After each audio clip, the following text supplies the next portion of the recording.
All right, guys, welcome back to Home on the Hitch. Glad to see you here. My name's Thomas. And I'm Melissa. So today we're going to do a video on the top 5 reasons that you should not go full-time in your RV. So that's what we're going to talk about today on Home on the Hitch. Stick around.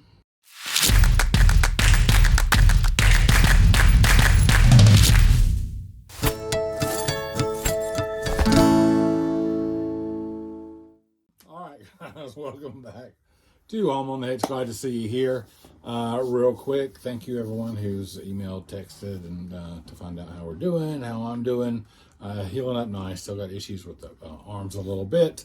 If you're not sure what we're talking about, we'll have that video up there. You can go check it out, and then you can be nice and comment too and ask me how I'm doing.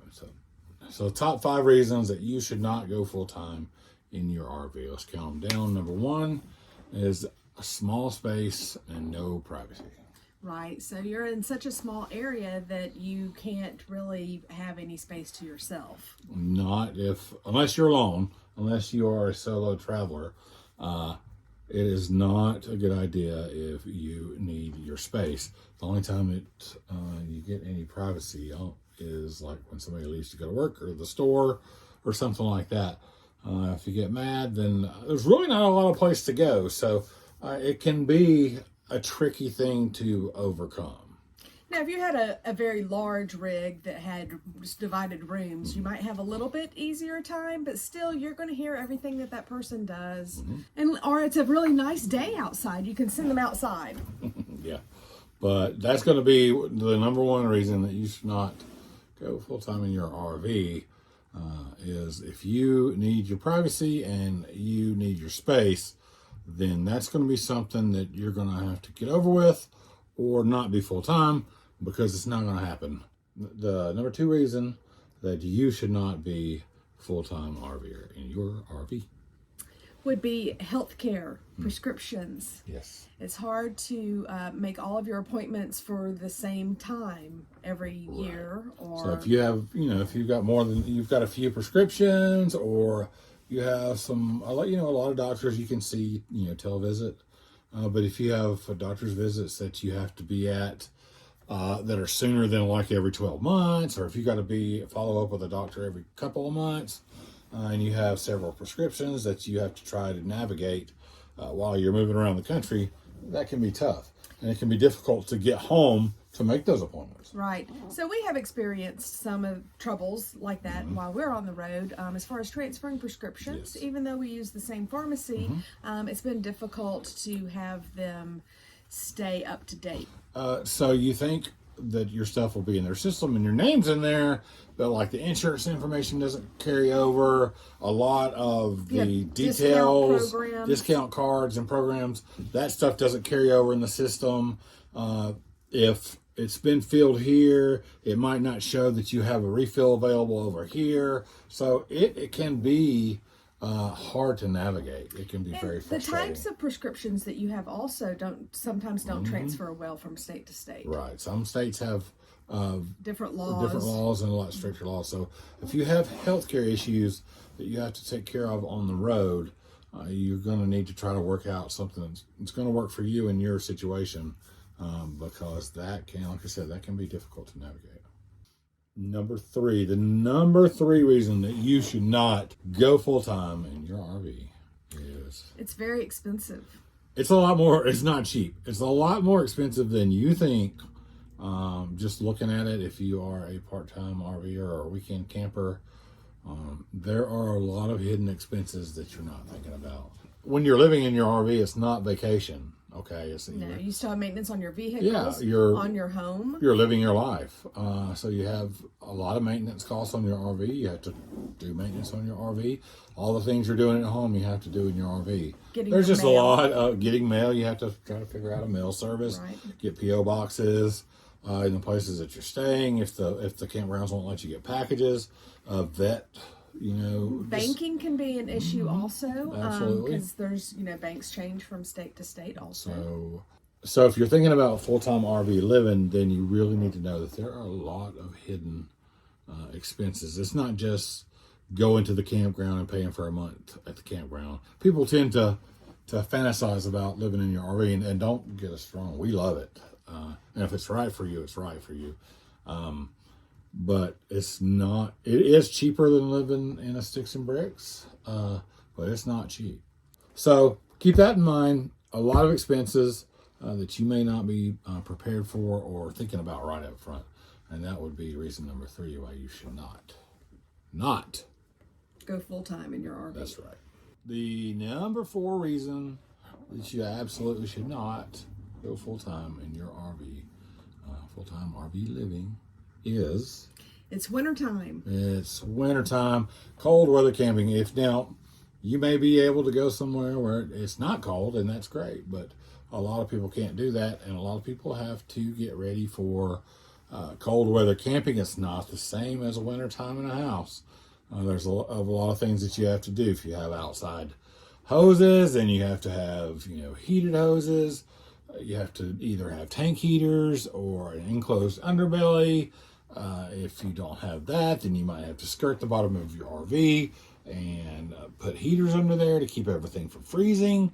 God forbid everything does freeze up, then you revert to number 3, and you're going to add some hidden expenses when you have some pipes bust. You tend to burn through your propane. Propane goes very fast. The propane furnaces, if you have an enclosed underbelly, they will, that heats the tanks area. That's great, but it requires that the furnace runs, and these furnaces aren't extremely, efficient. Well, your RV isn't efficient either. Even Right. though though it may be a 4-season RV, just by design of what your RV is and how it's made, it's not a house. It is not super efficient as far as camping in cold weather.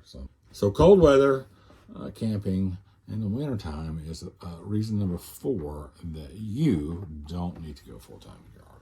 All right, that brings us to number 5, and this one is probably the hardest for a lot of people to get over, and the biggest reason that you don't need to be full-time in your RV is that if you are used to living close by to family and friends, and you have that community, you have your network of friends and family that live in your area, you're not going to be around that.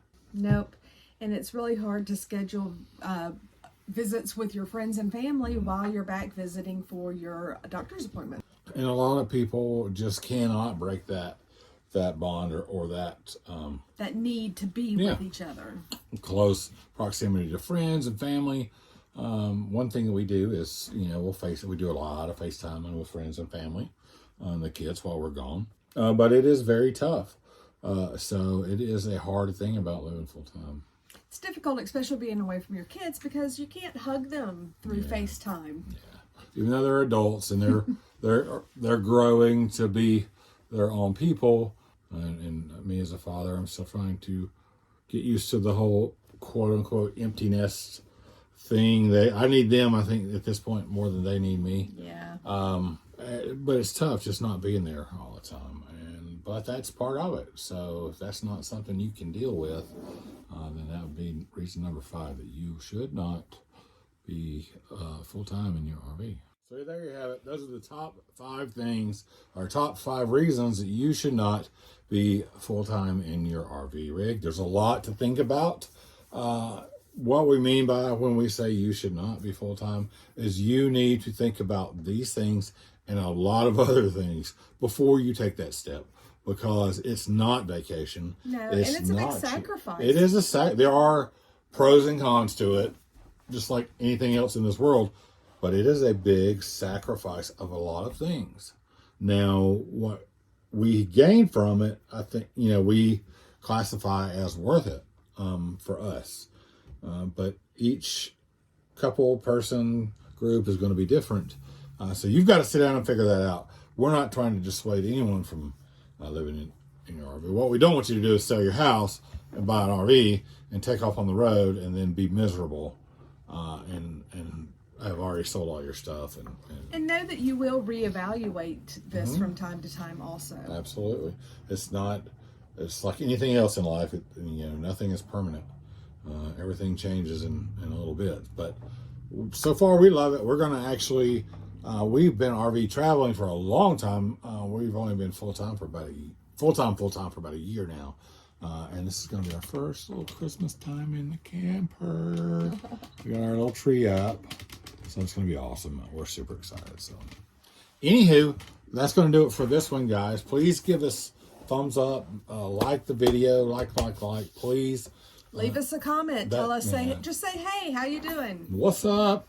And check out our other videos. We have a lot of good stuff. And check out the crash video that I pointed out earlier. It's great. Messed up.